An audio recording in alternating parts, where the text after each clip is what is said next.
Hi guys, I'm Chef Derek St. Romain, and I'm excited to welcome you here to the Ingles table.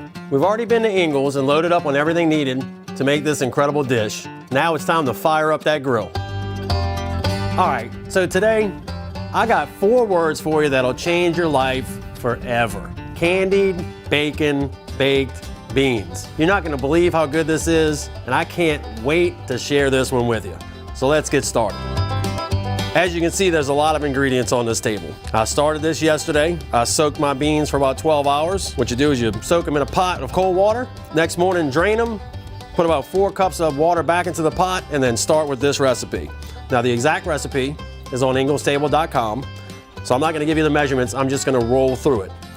Chicken stock, we got bacon, ends and pieces. I got my barbecue rub. You can use whichever one you like. I make mine, but there are quite a few on the market you can use. I got green bell peppers, white onions, dark brown sugar, not light brown sugar, dark brown sugar, that does make a difference. Garlic and yellow mustard, ketchup, and apple cider vinegar.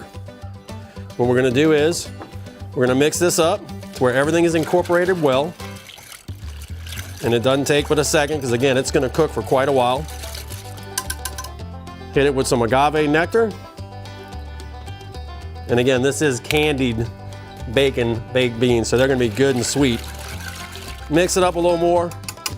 Now all we're gonna do is we'll put it on the grill, cover it, and let it cook for about 6 hours. Our beans have been cooking, like I said, about 4 to 6 hours. The longer they cook, the better. And watch how good this looks. Check it out. I'm gonna go ahead and plate these up. You can see all the bacon and onions and peppers in there. And then the last thing is the candied bacon. Now you can buy this, but I went ahead and made it. And I just took the ends and pieces into a sauteed pan with molasses, cayenne pepper, salt and pepper, and a little brown sugar. Let it cook down, and that is it. It's hot, smoky, spicy, and it's bacon. So you know you're gonna love it. Thanks for joining me here at the Ingles table.